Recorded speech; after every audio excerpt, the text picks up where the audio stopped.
किस तरह से सरकार जो अंधी है और मुंह में ताला बंद है इनका, उसको रहने का, कुर्सी पर रहने का प्रधानमंत्री मुख्यमंत्री का अधिकार नहीं। ऐसी सरकार जो मुंह में पट्टी बांधी हुई है, मुंह में ताला लगा हुआ है, ऐसी सरकार को रहने देना नहीं है।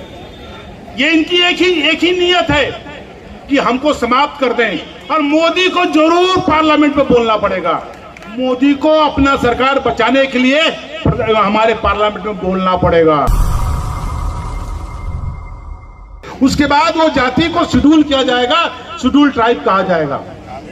कोर्ट से नहीं होता, मगर ये कोर्ट से कर दी, जिसका विरोध हुआ और विरोध के चलते स्थिति पैदा हुई। और आपको पता हुआ ये घटना 4 मई की है। सिर्फ ध्यान दीजिएगा किस तरह से सरकार जो अंधी है और मुंह में ताला बंद है इनका। ये 4 तारीख की घटना, 4 जून की घटना है, और घटना के बाद 18 जून को एफआईआर होता है। 16 दिन के बाद 4 तारीख की घटना और 18 तारीख को एफआईआर होता है। 16 दिन के बाद मैंने कहा आखिर 16 दिन क्यों देरी हुई। हकीकत आप पता चल सकता है कितना स्थिति भयावह होगी। वहां की महिला, वहां के लोगों को हिम्मत नहीं होगा कि जाके हम थाना में एफआईआर करें। अमूमन ऐसे होता है कि आज घटना घटी तो कल एफआईआर होता है, मगर ऐसी स्थिति है कि उनको हिम्मत नहीं हुआ कि हम जाके एफआईआर कराएं। 16 दिन के बाद में बहुत हिम्मत करने के बाद 0 एफआईआर हुआ। उसके बाद हमारे होम मिनिस्टर, आपको याद होगा 18 तारीख घटना हो गई, होम मिनिस्टर 29 तारीख को जाते हैं मणिपुर, और 3 दिन प्रवास होता है। किस लिए जाते हैं मणिपुर? ये जो घटना घट रही है इस पर मलहम लगाएं, जो लोग पीड़ित हैं उसको हम लोग शांत करें, जो अशांति फैले उसको शांत करें। 3 दिन बैठते हैं और सिर्फ उस मणिपुर की घटना पर चर्चा करते हैं। उसके मुख्यमंत्री से बात करते हैं, होम सेक्रेटरी से बात करते हैं, प्रिंसिपल सेक्रेटरी से बात करते हैं, मगर इनको यह नहीं पता चलता कि 18 तारीख को उस महिला के साथ ऐसी घटना घटी है और एफआईआर भी हो गया है। ये पता नहीं चलता। पता कब चलता है? जब जो हम लोग का वीडियो है ये वायरल होता है, ठीक पार्लियामेंट के पहले, तब इनको पता चलता है कि भाई ऐसी घटना घट गई। अगर आप देखेंगे तो इसका मतलब 2 चीजें हैं। हम तो ऐसा नहीं कर सकते कि जब होम मिनिस्टर वहां गए थे तो निश्चित रूप से मुख्यमंत्री से बातचीत हुई है और जरूर जो घटना है वो बात हुआ होगा। उसमें 2 बातें, अगर ये घटना घटी और अगर इनको खबर नहीं मिला वो 3 दिन रहने के बाद भी, तब होम मिनिस्टर का कर्तव्य बनता है कि ऐसे मुख्यमंत्री को तुरंत खतरा समाप्त करें, तुरंत रिजाइन करवाएं।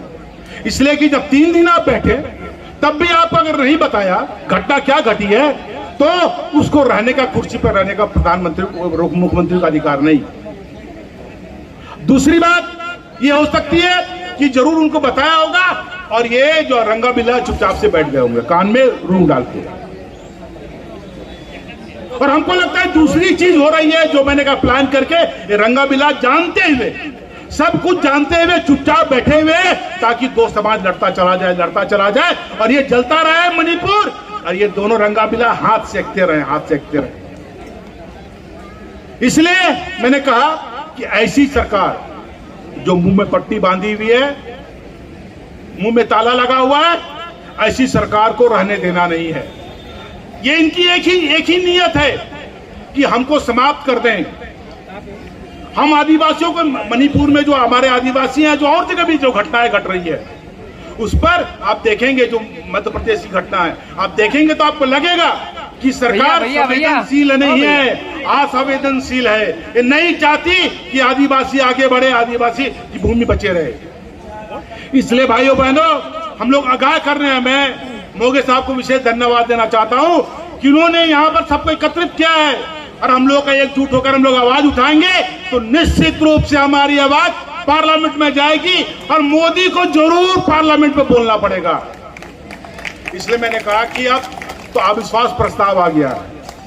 अविश्वास प्रस्ताव पर डिस्कशन भी होना शुरू होगा, और अविश्वास का प्रस्ताव आता है तो सरकार को बचाना पड़ता है। हमको पता है अविश्वास प्रस्ताव में हमारी सरकार, आप जीतेंगे नहीं, अविश्वास प्रस्ताव मेरा गिर जाएगा, मगर मोदी को अपना सरकार बचाने के लिए हमारे पार्लियामेंट में बोलना पड़ेगा, अपनी सरकार को बचाने के लिए बोलना पड़ेगा अविश्वास प्रस्ताव के फेवर में।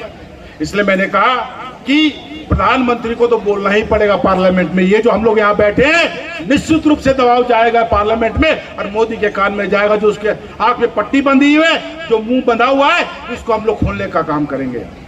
मैं और ज्यादा लंबा तकरीर नहीं देना चाहता। मैं सबसे अनुरोध करना चाहता हूं कि अब इसके बाद आप घर जाएंगे, अपने जिलों, अपने प्रदेश में जाएंगे, तो निश्चित रूप से इस आवाज को बताएं, कि लोगों को बताएं, हमारे आदमियों को बताएं कि किस तरह से मोदी सरकार हम लोगों पर अत्याचार कर रही है। और निश्चित रूप से आने वाला 2024 हम लोग विजय होंगे और मोदी सरकार को कुर्सी से उतारेंगे।